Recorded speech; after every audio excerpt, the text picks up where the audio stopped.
हम घर साजन आए, साचे मेल मिलाए, सहज मिलाए हर मन भाए, पंच मिले सुख पाए आ।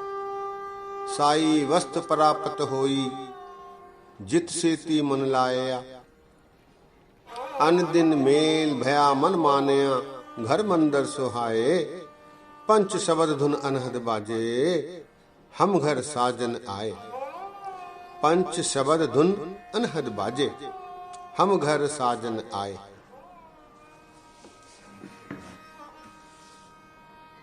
सत्कार योग सत्संगियो, वाहिगुरु जी का खालसा, वाहिगुरु जी की फतेह।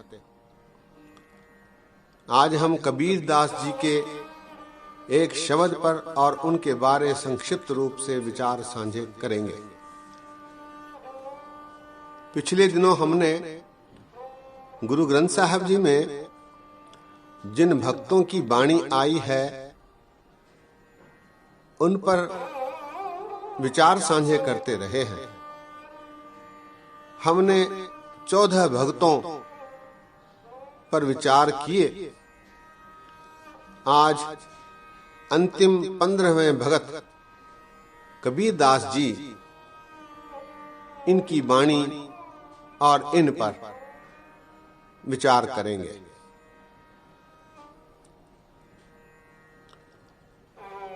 कबीर दास जी एक समाज सुधारक भगत हुए हैं और ये एक क्रांतिकारी भगत हुए हैं। आप जी के गुरु रामानंद जी थे। आप जुलाहा जाति से संबंधित थे। आपने समाज में फैली कुरीतियां, आडंबर, भेक दिखावे और झूठ का कठोर विरोध किया। आप एक निर्भीक भगत थे जिन्होंने समाज और शासक दोनों की कभी भी परवाह नहीं की, क्योंकि ये परमेश्वर के परम भक्त थे। परमेश्वर ने भी इनकी यातनाओं को, इनके कष्टों को सदैव दूर रखा और अपने भगत की हमेशा सुरक्षा की। चाहे फिर वो हाथी से रौंदवाना हो या पत्थर बांधकर गंगा में फेंक दिया जाना हो, लेकिन अकाल पुरख परमात्मा आप जी के अंग संग थे। उन्होंने भगत की सदैव सुरक्षा की। गुरु ग्रंथ साहब जी में आप जी के 17 रागों में 541 शब्द हैं। आपको साहित्यिक दृष्टि से रहस्यवादी भगत कहा जाता है, लेखक माना जाता है। आपकी उलटवासियां साहित्य को एक नया नवीन पद्धति दर्शाती है। समा कम है, इसलिए केवल एक बहुप्रचलित शब्द पर विचार साझे करते हैं। कबीरदास जी के संबंध में कई दिनों तक यदि बोला जाए तो भी शायद कम होगा। आप जी की वाणी आपके परवर्ती शिष्यों ने अपनी ओर से कविताएं मिलाकर भ्रमित कर रखा था। काफी शोध के बाद साहित्यिक विद्वानों ने यह सिद्ध किया कि कबीरदास जी की जो वाणी है वो मूल रूप में केवल श्री गुरु ग्रंथ साहब जी में ही सुरक्षित है। इसके लिए हमें बल्कि सारे भारतवर्ष को श्री गुरु अर्जन देव जी महाराज जी के प्रति कृतज्ञ रहना पड़ेगा। उन्होंने इस वाणी को मूल रूप में श्री गुरु ग्रंथ साहब जी में सुरक्षित रखा। समय मिला तो गुरु ग्रंथ साहब जी की रचना के पीछे कौन से मुख्य कारण हैं उस पर विचार साझे करेंगे। आज केवल कबीरदास जी के एक शब्द पर संक्षिप्त रूप से विचार साझे करते हैं।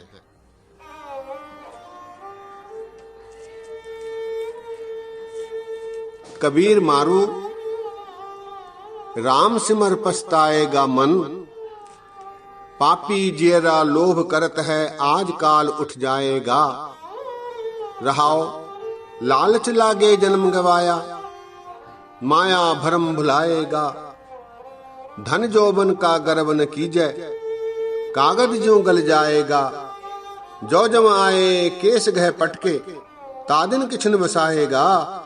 सिमरन भजन दया नहीं कीनी, तो मुख चोटा खाएगा। धर्मराय जब लेखा मांगे, क्या मुख लेके जाएगा। कहत कबीर सुनो रे संतो, साध संगत तर जाएगा। कहत कबीर सुनो रे संतो, साध संगत तर जाएगा। कबीरदास जी इस शब्द के माध्यम से सत्संगत को एकमात्र हरि सिमरन का साधन दर्शाते हुए समाज में मनुष्य की मानसिक स्थिति और उसके क्रियाकलापों का संक्षिप्त उल्लेख करते हुए मनुष्य को सलाह देते हैं कि ऐसे कुकर्मों से बचना जरूरी है। कबीरदास जी इस शब्द में फरमाते हैं, राम सिमर पछताएगा मन। हे मनुष्य, तू इस राम के रूप में अकाल पुरख परमात्मा का सिमरन कर, उसकी भजन बंदगी कर। पापी जियरा लोभ करत है आज काल उठ जाएगा। हे मनुष्य, तू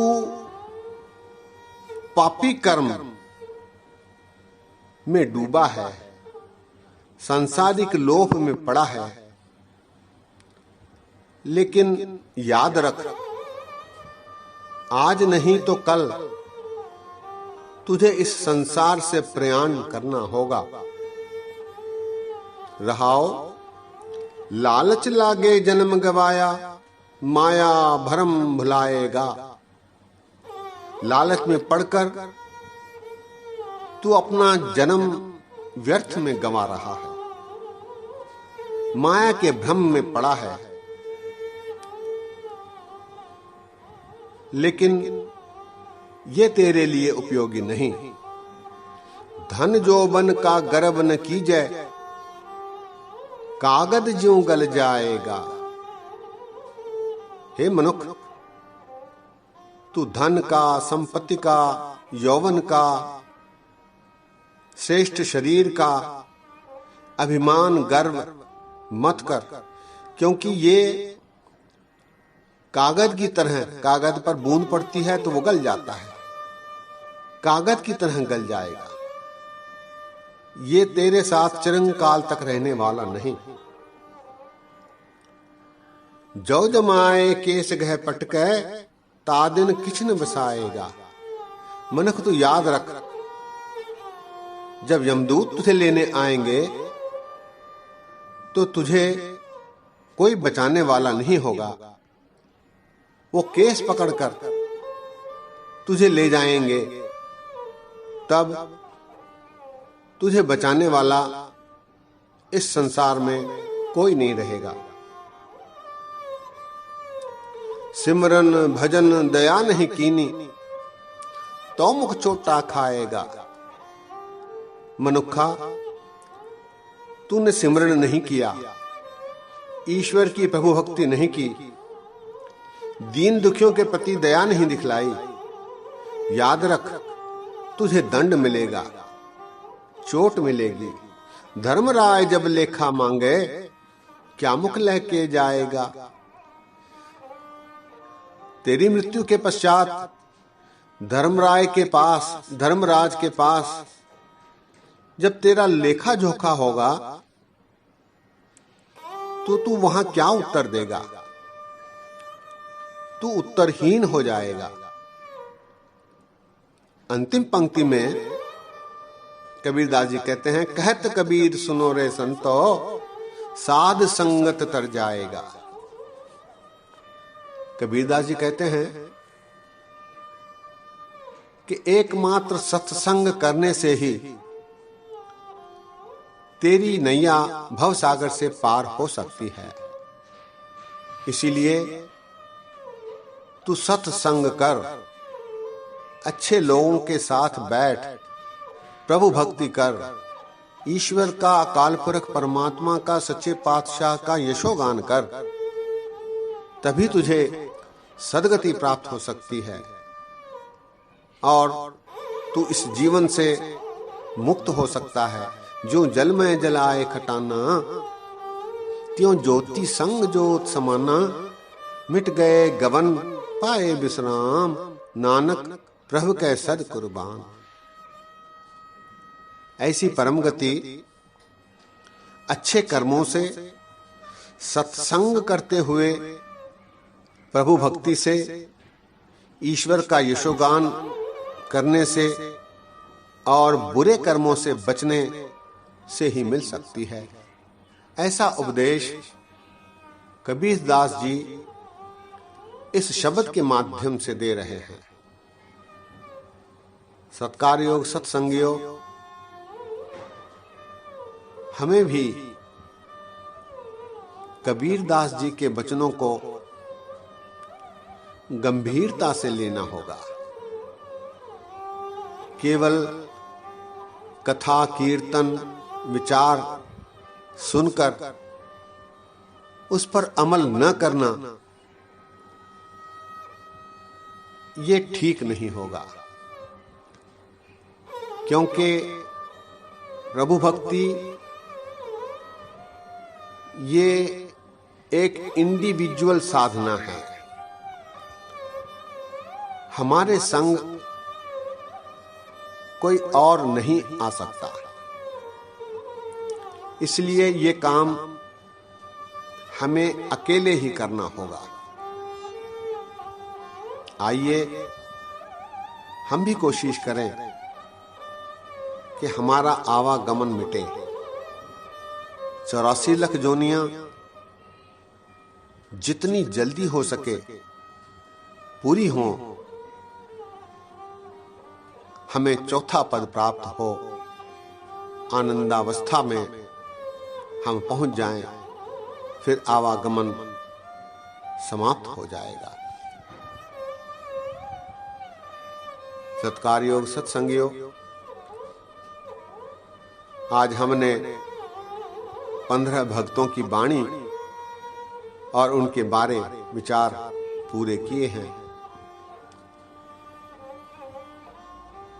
अगले विचार किस विषय पर हों, ये जल्दी ही हम निर्णय लेकर